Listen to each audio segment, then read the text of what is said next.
5 eyes. I learned about 5 eyes from reading a QAnon post, and that goes to another video I'm not going to make, and it was what makes a good conspiracy theorist.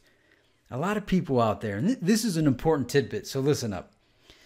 A lot of people out there want reality spelled out for them. They want conspiracy theorists to have all the answers. And the reason why they want that is because all the previous things they believed in presented all of the answers, whether it was religion, science, government, the mainstream media, news, corporations. They all present like they have all the answers. I have the cure.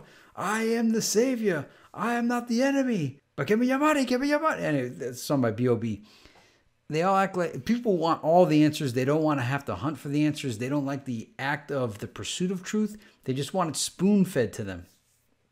And it drives me nuts when people read QAnon and don't get it, or they get mad at it, or they call them a shill. And this is the part that even conspiracy theorists can't grasp and fathom. You don't need somebody to be 100%. People are looking for the white knight, the invincible guy, the perfect record, the guy that's never been wrong.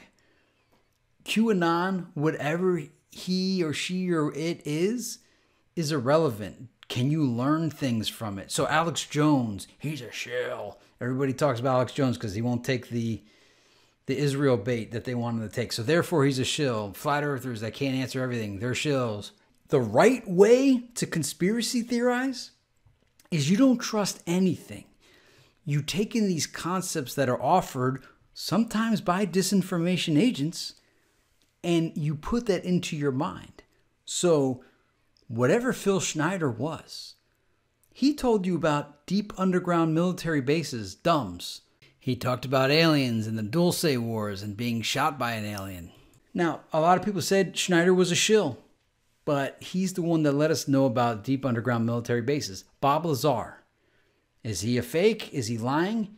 Well, if it wasn't for Bob Lazar, you would never know about Area 51. You would never know about Element 115. So whether or not Bob Lazar is telling the truth or if he's full of junk or what, irrelevant if you are a supreme conspiracy theorist. You have to be able to float multiple versions of reality, and it's not about accepting it. It's just floating all these concepts and connecting dots. And same with his buddy John Lear. Now, I know John Lear, CIA, but the things I've learned from John Lear, phenomenal things that have altered my perspective. So whether, and the way to listen to like somebody like John Lear is you just know that 90% of what he's talking about is make-believe, but he drops 10% of truth. And generally, they're truths that concepts that you have never crossed your mind before. And he offers this. So an example, whether or not the moon is a real place you could visit, he was the first guy I ever heard talk about mining for helium-3 on the moon. Outside of that, I heard him talk about the tubes. And he was saying that there's a system of tubes in the ocean that are much like the tubes that are at the bank that you put that tube thing in, where you put your check in, where you get deposit slips in. He's saying something like that is under the ocean. Now, whether or not there is something like that, it's a pretty good idea. Chances are it probably is. If you just dismiss John Lear as shill, then you're going to miss out on really important information. So QAnon drops these like haiku things. And in it, he mentions that Hillary Clinton went to New Zealand, which is an intriguing place to go to. And he mentions 5 eyes in that haiku thing. And they're not haikus, but they look like haikus. He always just drops like tidbits of information that require you to go think on your own. But you don't want to think on your own. You want it fed to you. And that's not being a conspiracy theorist or a truth seeker. Truth seeker, not truth spoon feeder. Seeker. You have to seek the knowledge. And so he wrote 5 eyes. It just said, is this part of 5 eyes? And that requires you to then say, 5 eyes, what's 5 eyes? And then you look up 5 eyes and you find out what 5 eyes is. And it alters your whole perspective. If you know how to connect the dots, part of truth-seeking, critical thinking is connecting the dots. So does 5 eyes give you all the information? No. It is a dot that is now connected that then leads to another lead, which leads to another lead. But you want it spoon-fed. I'm trying to give you tinfoil tidbits, but I'm also trying to show you how this is done. You want it spoon-fed, you got to seek it out. Don't call them shills. Taking the info. Okay, I'll tell you what. One person is a shill. Hal Turner is a shill. And I knew he was a shill because I saw him. He was saying some interesting things. He had this Amero coin. But then he went on TV and he was on CNN. I'm like, how did this guy get it on CNN? And he was talking about bringing the noose back. And I'm like, what? What? Man, get this guy off TV. And it turned out that he was a COINTELPRO agent provocateur agent. So as I say, there's no shills. There are some people that absolutely are. Hal Turner is one of them. But some of these other guys, it's the concepts. They offer you nuggets of truth. It's up to you to connect the dots. So Five Eyes, look that one up. Actually, no. You know what? I'm going to spoon feed it. Five Eyes. The Five Eyes, often abbreviated as FVEY, is an intelligence alliance comprising Australia, Canada, New Zealand, the United Kingdom, and United States. Yeah. All right, let's get to the good part. In the late 1990s, the existence of Echelon was disclosed to the public, triggering a major debate in the European Parliament and, to a lesser extent, the United States Congress, as parts of efforts in the ongoing war on terror. Since 2001, the FVEY further expanded their surveillance capabilities with much emphasis placed on monitoring the World Wide Web. The former NSA contractor Edward Snowden described the Five Eyes as a supranational intelligent organization that doesn't answer to the known laws of its own countries. Documents leaked by Snowden in 2013 revealed that the FVEY have been spying on one another's citizens and sharing the collected information with each other in order to circumvent restrictive domestic regulations on surveillance of citizens. All right, now, this is the next part to learn as a quality conspiracy theorist. Edward Snowden. How did Edward Snowden get so famous? The news put Edward Snowden on TV every night. You would have never known about Edward Snowden if it wasn't for the nightly news pushing this guy's face down your throat all the time.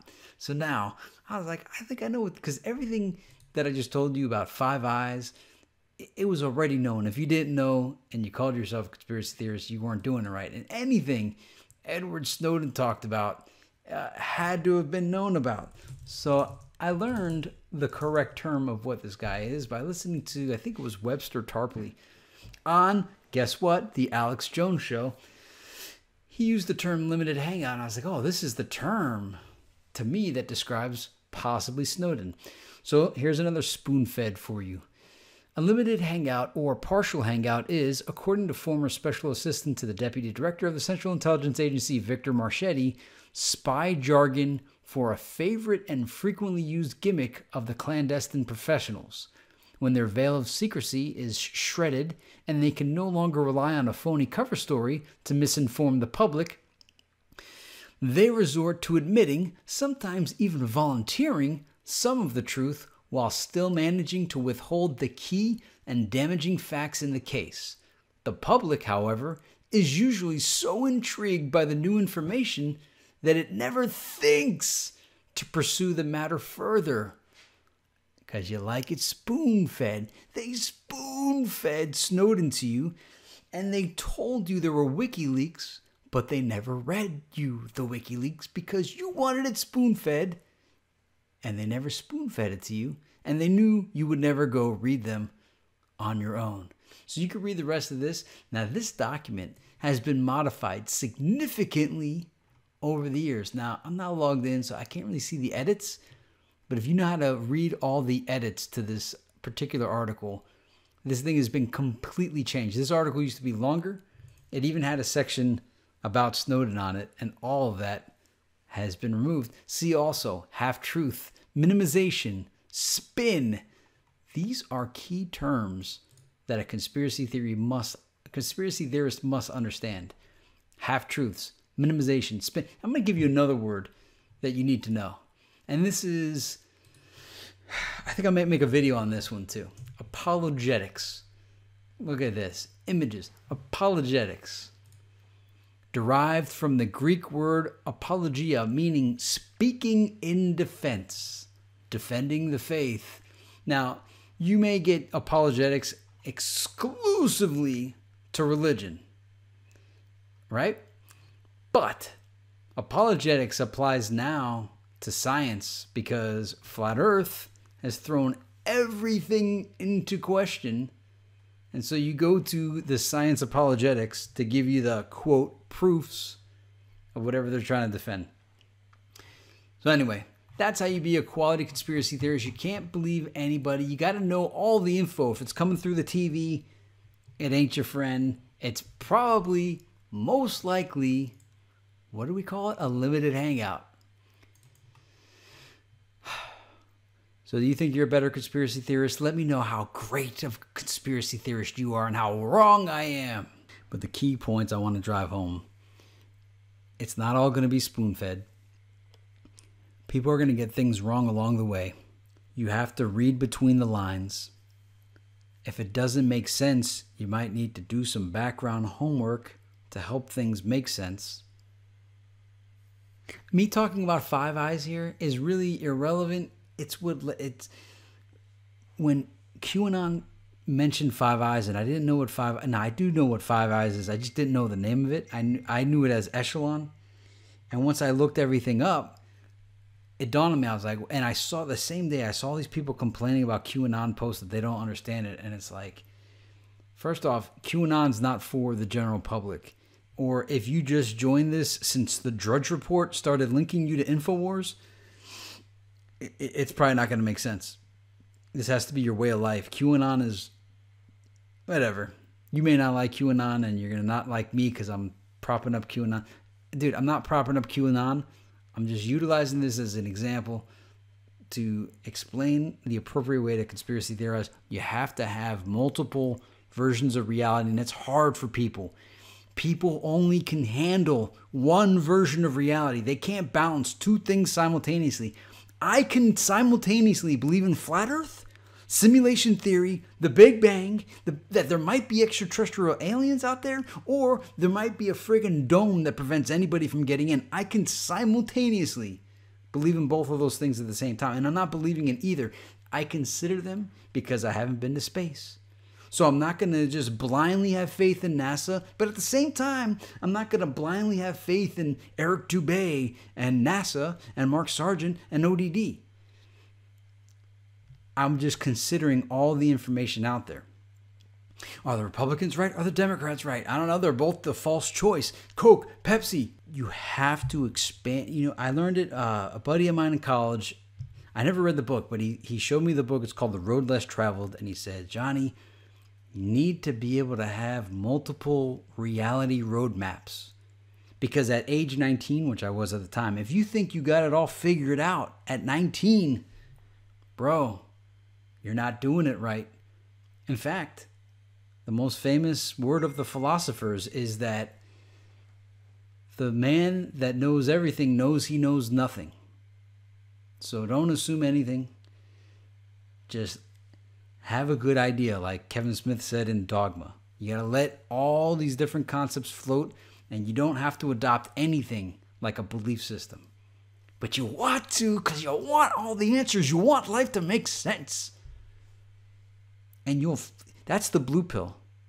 That desire is the blue pill. And a lot of people just want to take the blue pill. And they want to justify it, and they want to rationalize it, and they want to say it's better to take the blue pill. Well, that's not eating from the tree of knowledge. Anyway, that's how to be a conspiracy theorist. And this is not the definitive guide, so don't put it on me. Come up with your own code of honor. Mine is researching on your own, not spoon-fed, not being spoon-fed, and most importantly, having the capacity to have multiple versions of reality simultaneous. Have a good one. I'll see you next time.